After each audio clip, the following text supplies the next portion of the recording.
لا لحظة بس أجاوب أنا الأخ مرزوق إن شاء الله أبو محمود. لحظة شوي بس، خل أعطيك إن شاء الله، وأعطي واحد احتمال. يا أبو حسين واحد معترض وواحد مؤيد. استريح جزاك الله خير. خل أجاوب. استريح جزاك الله خير. استريح. شوف يا أبو حسين، استريح خلنا نجاوب جزاك الله خير. استريح خلنا نجاوب. شوف، هذا نص المادة 110: ويجوز لرئيس المجلس أخذ الآراء باستخدام أجهزة التقنية الحديثة. يجوز، الأصل الورق. زين. الأخ مرزوق تكلم عن السرية. التصويت بالطريقة اللي اقترحناها يتم فيها التصويت بسرية تامة 100%. اسمع، أنا شوف، أنا شرحت لك الحين. مرزوق استريح جزاك الله خير. مرزوق أعطيتك نقطة نظام، رجعت تستريح. لا تعطل الجلسة. هذا اختياري أنا. هذه اللائحة تبيح لي اختيار هذا. اجلس جزاك الله خير. اجلس.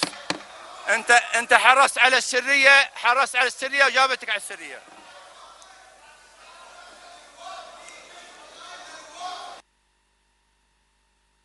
تفضل محمود، واحد بس، تفضل.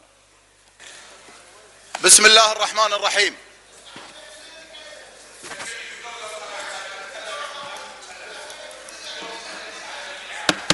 اجلس جزاك الله خير. اجلس. بسم الله الرحمن الرحيم. الأخ الرئيس، أولا ليكن معلوم، قضية الحديث دون توضيح الأمر للناس هذه قمة التضليل. وأنا أقول لك شلون. أولا، أن هذا الأمر لم يستخدم في انتخابات الرئاسة، مو 5 سنوات، لم يستخدم الجهاز الآلي إلا في سنة 2008. اسمح لي تكلمت بهذه الكفاية، ما قاطعتك فلا تقاطعني أرجوك رجاء. خليه يتكلم. اسمح لي. الأمر الآخر، اللائحة الداخلية واضحة وضوح الشمس. ترى حنا في يوم من الأيام لما جت اللائحة الداخلية في قضية النقل التلفزيوني شنو قالوا ويجوز للرئيس. كلنا ما اعترضنا، لأن اعتبرنا هذا أمر تقديري منفردا كرئيس للجلسة يعمل فيه ما يشاء، ولا كنا نملك 50 عضو أن نعترض عليه. أنا بالناس ترجع للمادة 110. شنو تقول المادة 110 الأخ الرئيس؟ ينظم مكتب المجلس مكانا أو أكثر في القاعة ينتقل إليه العضو للتصويت. إذن مكتب المجلس ينظم حالة انتقال العضو من مكانه إلى التصويت. الأمر الثاني، يجوز عمل جوازي مطلق وفقا للائحة، ما يملك أي طرف أنه يناقش الرئيس فيها. ولا كان باللائحة الداخلية لما جتكم كان قلتوا لا، يجوز للمجلس ما يجوز للرئيس. اليوم رئيس الجلسة قاعد يستخدم حقه. وأنا بقول لكم شغلة يا أخوان، طبعا الأمر خلنا نقول احتمال يكون الفرق صوتين ولا 3، ونبي نحتكم إلى المحكمة الدستورية لا سمح الله. وين المرجعية؟ هل يعقل أن المرجعية يكون جهاز آلي؟ أم المرجعية تكون أوراق مختومة وموضوعة في الصندوق، وبالتالي يتم الفرز من قبل الطرف اللي راح يراجع الانتخابات؟ خلني أقول لك الأمر الآخر. اسمح لي الأخ الرئيس. الاستحسان والتزام الهدوء في الصالة إن شاء الله. الأخ الرئيس، أسألكم بالله وأسأل أبناء الشعب الكويتي قاطبة، ما دام الأمر مو محكوم بلائحة، إنما أمر جوازي للرئيس، وأن الأصل هو الصندوق والفرز، أسألكم بالله في انتخابات 2008 مو كلكم رفضتوا الفرز الآلي للانتخابات؟ مو شككتم بالانتخابات؟ مو كلنا مع القضاة وافقنا على أن يعود مرة أخرى الصناديق وفرزها فرز مباشر ويدوي؟ لذلك الأخ الرئيس، أنا قاعد أقول لك أنك استخدمت حقك المطلق اللي ما حد ينازعك عليه في الانتخابات الأمريكية. لما أصبح الاختلاف في استخدام الآلة شو رجعوا له؟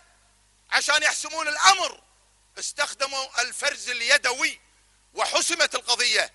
لذلك نحن أمام لائحة، نحن أمام مرجعية. عندما نعود مرة أخرى لا يمكن نعود إلى آلة ما نعرف شنو فيها وشنو بطنها ولا في أوراق مختومة. لذلك الأخ الرئيس حنا نقول لك إنك الإجراء اللي أخذته هو الإجراء السليم والقانوني واللائحي. شكرا الأخ الرئيس. جماعة إذا بنستمر كذي ولا باشر راح يصير عندنا انتخابات. اسمح لي. استريح يا أبو حسين، استريح أنت استريح.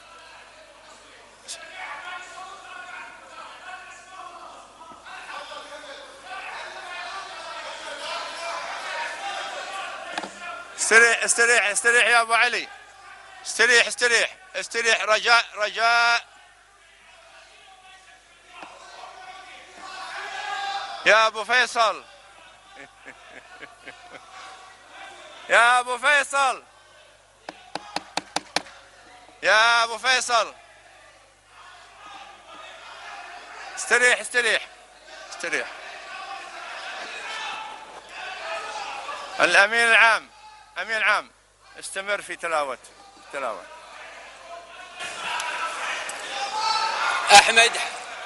أحمد حجي لاري، أحمد حمود الصباح، أحمد خالد الصباح، أحمد عبد اللطيف رجيب،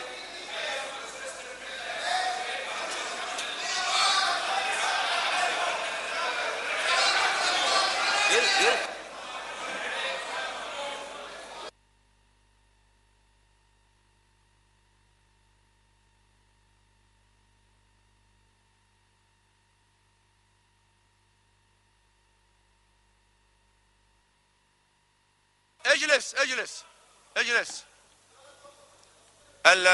راح ينادى بالاسماء، واللي ما يخرج الى الجهاز راح ينادى الاسماء اللي بعده ويستمر التصويت. تفضل. أحمد حمود الصباح، أحمد خالد الصباح، أحمد عبد اللطيف رجيب. يا ابو عبد الله هذا اسلم لكم كلكم. الله يهديك يا ابو عبد الله. عطى وليد عطى. ابو عبد الله ايش خايف منه انت؟ ما في سريه كامله هنا يا ابو عبد الله، في سريه كامله ما حد راح يشوف. اعطيه خلي قاعد تصوتون الحين يا ابو انس.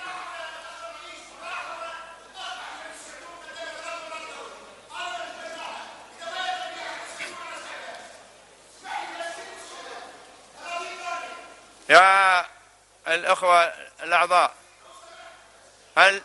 هل توافقون نعطي الأخ محمد صقر؟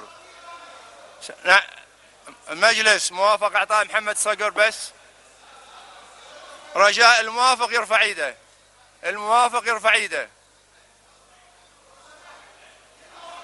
عدهم لحظة يا أبو عبد الله، قاعد أنا أرجع المجلس يا أبو عبد الله، قاعد أرجع المجلس.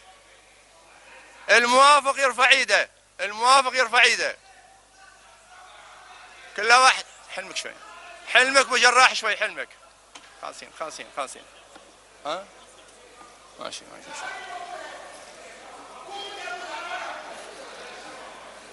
ايش كثر؟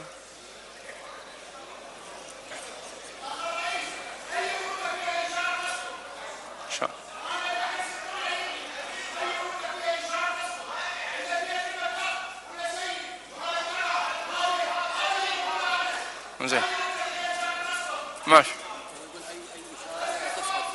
ان شاء الله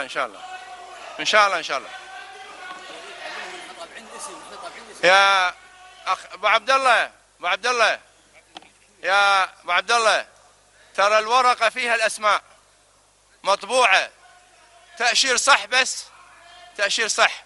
يلا يستمر التصويت، جزاك الله خير. كمل.